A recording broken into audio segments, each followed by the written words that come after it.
Unexpected royal surprise. Princess Leonor and Queen Margrethe stun everyone at the Danish ceremony. In Denmark, the air was already heavy with anticipation. The nation was preparing for a ceremony steeped in royal tradition, an event many assumed would follow a predictable script. Dignitaries arrived, courtiers whispered in expectation, and cameras stood ready to capture yet another royal moment in history. But then, something happened that no one expected.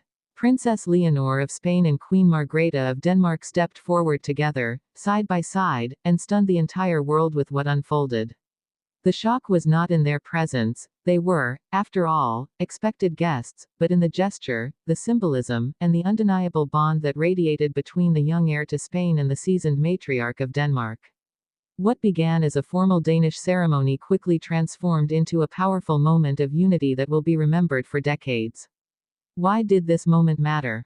Because Princess Leonor, the future Queen of Spain, was not merely attending a ceremony, she was stepping into the heart of another monarchy, welcomed not just as a royal visitor, but as family.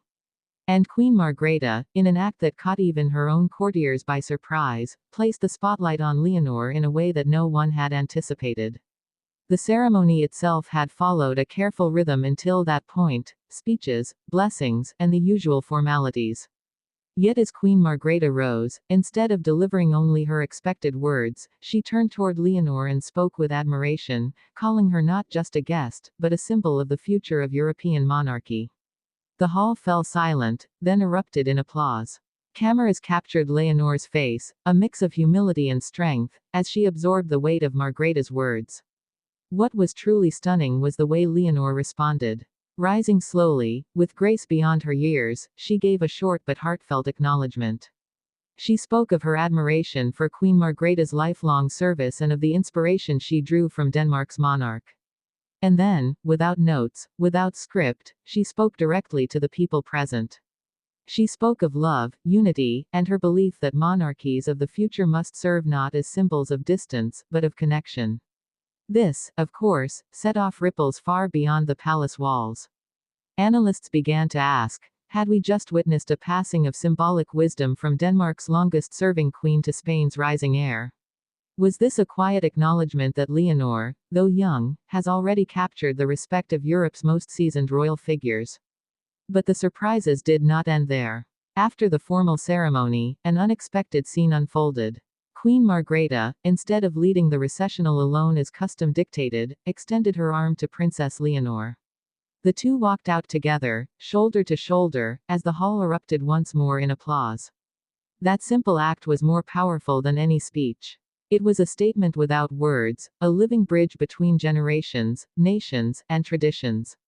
Reactions to this moment have been electric. In Spain, Leonor's supporters hailed it as proof of her readiness to take on her destiny. In Denmark, admiration poured out for Queen Margrethe, who has always balanced tradition with forward vision. And across Europe, the gesture is being described as one of the most symbolic acts of modern royalty, a queen near the twilight of her reign passing light toward the dawn of another. Yet, behind the scenes, tension lingers. Some critics whisper that such a public spotlight on Leonor might overshadow Christian, Denmark's own heir. Others wonder if Margrethe's gesture will complicate dynamics within Spain's monarchy, where Leonor still faces the challenge of proving herself to skeptics. But those concerns only deepen the intrigue, keeping the world watching closely. What does this mean for the future of monarchy in Europe? Is Leonor being positioned not just as Spain's future queen, but as a central figure in a new era of united European royals? Or was this simply a singular act of kindness, magnified by the cameras and the world's fascination? The answer lies not just in the act itself, but in the chain of curiosity it leaves behind. If Margrethe has publicly embraced Leonor, how will other royals respond? Will Britain's King Charles, known for his cautious diplomacy, see in Leonor the same potential? Will Scandinavia's younger royals, like Crown Princess Victoria of Sweden, extend similar gestures of solidarity? What is clear is this: Princess Leonor's presence in Denmark was more than ceremonial. It was transformative. She left not as a guest, but as a recognized force, a future monarch whose grace, humility, and quiet strength are already winning hearts beyond her borders. As history books are written, this Danish ceremony will not simply be remembered for its official purpose. It will be remembered for the moment when two women, one seasoned, one just beginning, stood together and stunned the world. And in that unforgettable union of tradition and renewal, the future of European royalty was quietly, but unmistakably, reshaped.